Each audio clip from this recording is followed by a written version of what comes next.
Hey y'all, Fun Size here. Welcome back to ARK Survival Evolved Mobile. Alright, we're going to go over the mobile store. This is going to be huge. So there's a lot to learn here, there's a lot to know. This is going to be a huge segment of your gameplay that you've never experienced before. A bit of it's going to make you say, hey, this is pay to win, and really, there are only a couple parts of it that could even be classified as that. Definitely there's some pay to advance, but you can survive just fine without paying a dime. I've never paid a dime for anything except for a special Primal Pass membership, which is like $30 a year and gives a few buffs, but you really don't need anything. I've only had Primal Pass for a few months. Before that, I never paid a dime for anything and I did just fine. Paying helps. Paying can make things easier, but keep in mind this is a free game, this is a dev team that has to make money somehow, and I really think that their in-app purchases are not forced on you nearly as much as they could be. So, currency in game, you're dealing with something called Ancient Amber. Ancient Amber is the currency you use. You can find this in game, you don't have to buy it, you can watch ads, as you can see on the bottom left here, watch ads to get some every 15 minutes. You can find it in random nodes around the island, it's very rare, but you'll see a big glowing orange thing, run up to it, pick it up, you've got Amber. It's a random amount. You can farm it out of rich metal rocks with an ascendant pick or a crowbar. So it is gettable, you can find it different places. Ancient Amber can be ground up into a material called Potent Dust. Potent Dust can be inhaled by your character for levels up. If you dye the Potent Dust to color, you can change the color of your character, but I wouldn't recommend that, it takes a whole lot. You can change the color of your tames by feeding Potent Dust to them that's been colored. If you're going to do that, please make them camouflage colored if you're on PvP. It's a really beautiful game, and you really can get some beautiful colors on your creatures using Potent Dust. But just recently, I released a video where I was flying along, ending an episode, and all of a sudden I see this bright teal mammoth and a bright teal Argentavis off to the side, which I would have flown right by if they were even their standard colors, or even brown or green or something like that.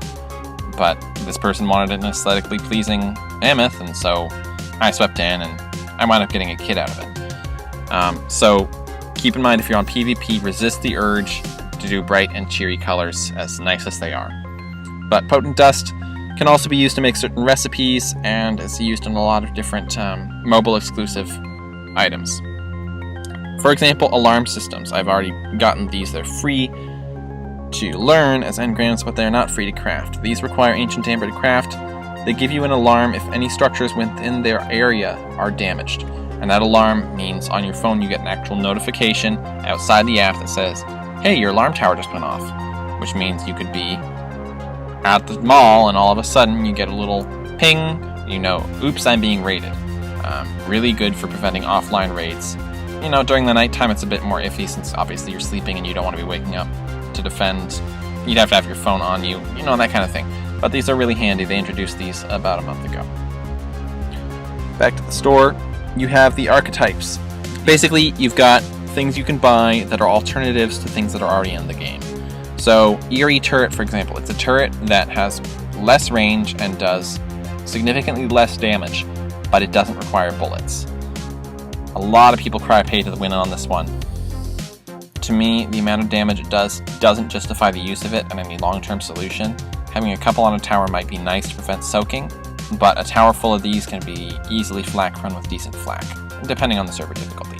So, Eerie Turrets, it's give and take on that one. Crowbar. Crowbar just got a nerf a little while ago. It used to be able to be used to get tons of amber. People were basically just selling crowbars, and everyone was spending all their time harvesting amber from rocks, like all the time. There was no metal rocks around because they were all getting used up, and so the devs realized they had to nerf it. And by the way, that should just prove to you that the devs aren't all about the money, because if when you nerf a paid item, where literally people are paying you money for this, and then you nerf it, give them less incentive to buy it, it means they are caring about the balance of the game.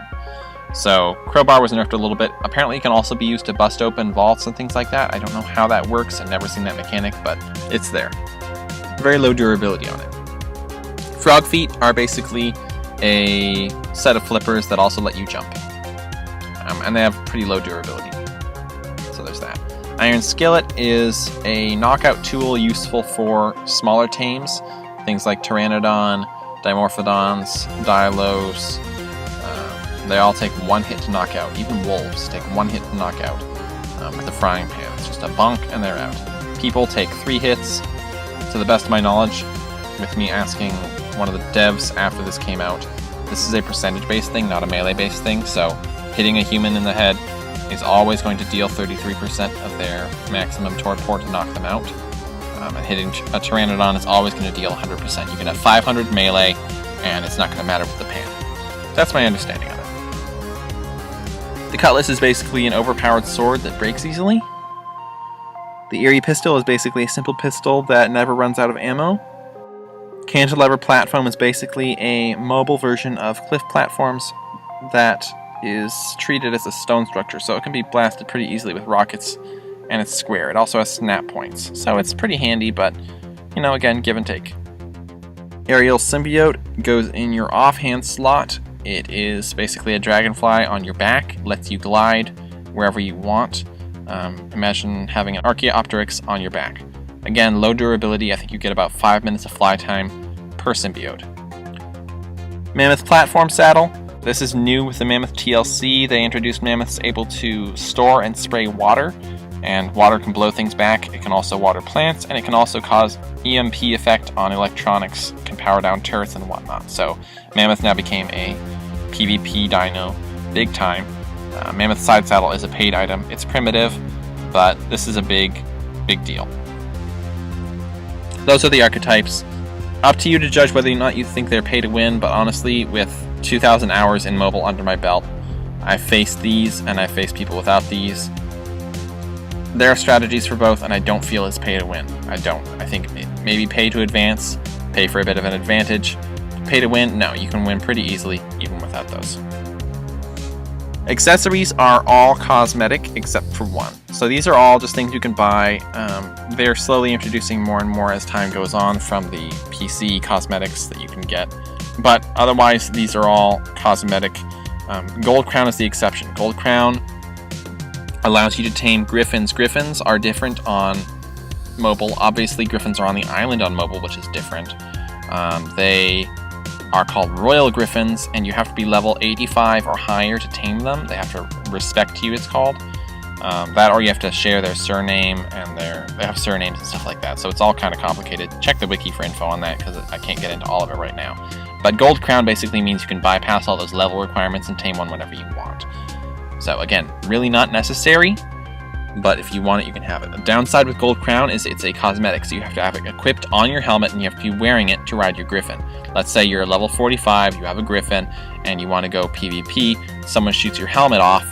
Guess what? You're not riding your Griffin anymore. You've got to equip that skin on a different helmet, get it back on, and then you can ride your Griffin. So there are upsides and downsides to Gold Crown. Personally, I say level up. Griffins are late game tame anyway. Get the levels you need to do it. Brutal servers might be the exception just because it's so hard to level. Implant grafts are pretty cool. You can change what you look like.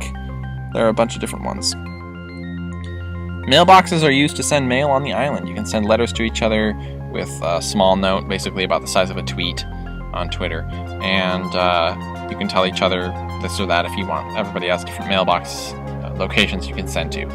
Warning when using these on PvP. When you are sending a letter to someone, it shows distance to their mailbox. So people can use mailboxes to actually ping you and find the location of your base. So don't place this next to a hidden base. You can also use mailboxes to send gifts to one another, which contain a variety of different blueprints and gear, as well as things from the store. Can be good, can be bad. One thing to note is blueprints from gifts seem to be about 1/10 of the cost of blueprints from outer gifts. So for example, I had a sword once. It was an Ascendant sword. It was 600 damage, and it cost about 600 ingots. So that gives you an idea. If you can afford extravagant gifts, buy them, send them to yourself. You won't regret it. Eventually you'll get that blueprint that you just love. And it's that one that you can just make a dozen of because it's so cheap and it's awesome. You can get fab sniper rifles, you can get swords, you can get pikes, you can get shotguns, compound bows, you name it, it's there. It's expensive, but it's there. So those are really fun to play around with occasionally. Collars. Collars provide boosts and buffs to tames they're on, from speed buffs to weight buffs, HP buffs to XP buffs and armor. You can get it all here. All of these also provide tracking on the map, so you look at your map and you see a little green dot where your tame is. Really handy. Gold chain combines the effects of all of them, so everyone's obviously shooting for that. But if you need a specialized collar like a bandana for speed, cone of shame for weight, simple collar for health, you can get those too. They're a lot cheaper. But gold collar is obviously the goal. Again, this is another thing people call pay to win on. Collars are great, they aren't necessary. Creature care. So creature care, this is going to be for babies. You can give cuddle bears to babies as kind of their own cuddle bear, only one baby per bear. And what they do is they allow imprints every 30 minutes rather than the normal time. So that is significantly faster, and it has a certain amount of uses to it before it's worn out. But even after worn out, it has an effect where it reduces the amount of hunger of that baby. This is super handy for raising things like gigas that eat a lot. Cuddle bear, as far as we know, the difference between pink and normal cuddle bear is simply a cosmetic one. People like pink bears better because they're pink. Evil cuddle bear was released, and it took a long time, but eventually somebody found out that there's actually a significant difference in how much food reduction there is between evil cuddle bear and the normal cuddle bears. It takes a lot less food to raise a baby on an evil cuddle bear. So for high value teams like gigas, griffins, that might be a good idea. Eerie candies bring about an instant imprint. So let's say your tame wants Ankylosaurus kibble in 2 hours, but you are online now. Use your Eerie candy and it'll want the Ankylosaurus kibble now. Now the Eerie candy will not replace the Ankylosaurus kibble, but it'll bring about the imprint quickly, and you can just give it the Ankylosaurus kibble there. And they've just introduced toys, which allow boost in maturation speed, but also much more hunger. So toys are again single use on a dino, and can be used in conjunction with one another to get major boosts in speed. Pheromones. Pheromones are used to boost the amount of mutations you'll get out of something. So your standard rate on a mutation is going to be 1.5%. So you breed a random wolf with another random wolf. 1.5% of the time you get a mutation. Now, give the female wolf a carnivore pheromone beforehand, you now have a 4.5% chance of a mutation. So use at your own risk. They're quite expensive, but they do work if you're doing mass breeding. Soothing Balm. Okay, as a new player, this is going to be the item you use most and you're going to love, especially if you're from PC or console. This provides a 10 times taming boost, which on top of the 1.75 taming boost that mobile already has, is significant. You can tame most things in 3 or 4 bites. Things like mammoths are still a long tame. You want to use kibble and you want to use that, but it's still a pretty quick tame compared to PC. Balm can be gotten many ways outside of the store. So if you're going to buy Balm, you might want to do it at the very start. You might want to buy Balm before you have access to those other ways, but you can get it from running caves, you can get it from ads, you can get it from quests. Balm is actually a really easy item to get, so only buy it if you're in a pinch and you need it right now. The rest of the buffs, a few of them are featured here, but I'm going to go into more buffs to see them, are Feast, which makes you not hungry or thirsty for 6 hours. Intense Focus, which gives you an hour of 3 times XP boost. This is so good. Use this when you're doing those mega pursuits I was talking about. That gives you 40,000 XP. If you get an Intense Focus running, you get an ad buff running, which gives you ×2. You get a Broth of Enlightenment running, and then you get an Explorer Note. We're talking 12, 13 times XP on that huge chunk that you're getting. So make sure you use Intense Focus whenever you're going to use a pursuit, because pursuits only come once on a character, and you don't want to waste it. Leg Day gives you 10 times weight capacity for 1 hour. This is good. Keep in mind this does not affect tames you're riding, so if you have 1,000 and your tame has 100, it's getting on that tame is not going to boost it. But also keep in mind this is not weight reduction. So that piece of wood is going to weigh just as much on you as it did before. You just can carry 10 times as much of it. So you might not be loaded down, you get on your Argentavis and it can't move because it doesn't have the 10 times weight. You do. Thick Skin, really handy. Protects you from cold, heat, and toxins like the ones in Swamp Cave, for example, for an entire 24 hours, and it only costs 15 amber. When I'm doing tribe life and I don't have to specialize and make sure I can afford my Intense Focus and all that stuff, I pretty much have Thick Skin running all the time. I just watch ads on occasion, and lasts 24 hours, so that's great. Showed you the amber screen before, show it to you again. Watch ads every 15 minutes. If you have what's called Primal Pass, you get 3 amber. If you don't, you get 2 amber. Crafting stations. Okay, these are again another huge thing. Some servers have these, some servers don't. Make sure you get on the one you want. These are the ones in the store. If I had to call pay to play for anything, it would be crafting stations. However, since they're optional and you can play on servers that don't have them, I think it's perfect because you can play on servers with this, you can enjoy using these, or you can not, and it's totally up to you. What these do is they allow you quick access to gear that you may not know in engrams yet. So I'll show you Tannery as an example, but Tannery allows you hide items, Chef Station allows you kibble and foods, as well as your advanced recipes like shadow steak and sweet veggie cakes, which are extremely expensive, so that's a bummer. Outpost gives you tools, as well as a few other things.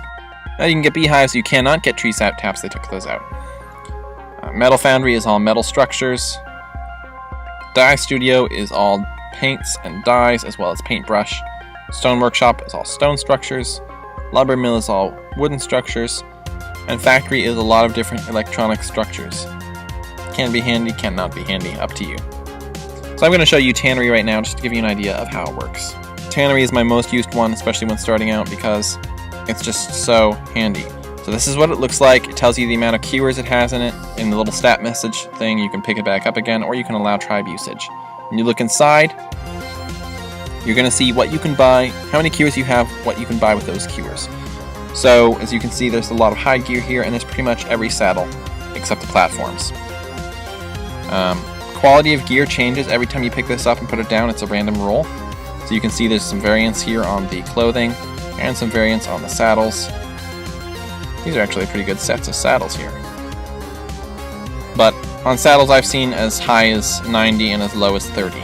So if you're going to buy a saddle, especially which are expensive, make sure you pick up and put down your Tannery a bunch of times to get the good value, good quality. Buying more keywords, obviously you get more value out of buying a lot of keywords, less value out of buying less keywords. But that's that for you. So let's just give you an example here. So I'm going to pick it up, put it back down. So much better than the last one, as far as durability anyway. That just gives you an idea of crafting stations, what they can do. Last things we're going to cover in the store are decor. These are all aesthetic, except for a couple things like vases, which can be used almost as a mini refrigerator. Storage chest you can store stuff in. For your garden, planters can be used as large crop plots. Fountains can be used as water reservoirs. Gnomes can be used to increase the yield of gardens. And you can grow special flower seeds that filter potent dust out of the air for you at a slow rate. And statues are purely cosmetic. Last thing we're going to handle is transfer tickets. So on PC, transferring is as easy as going to a drop and hitting transfer, upload, right? Well, on here, they saw what happened on PC with mega tribes going around and wiping servers and all that kind of stuff, and they basically decided they're going to head that off the past. So when you transfer with your survivor, your implants, your blueprints, and implants of your dinosaurs, which you can then revive. Dinosaur revival is a huge thing in here. Every dinosaur comes with an implant, and you can revive from that implant. But you can revive, it costs a certain amount of amber to revive at an obelisk or at a revival platform which you can build. And so you can transfer with your dinosaurs and revive them on the new server, and you can have your blueprints. But that's it. And it costs a lot. So they've made it much more difficult to transfer with a lot of stuff. So keep that in mind. It's a different playstyle. You can't hop servers like you used to.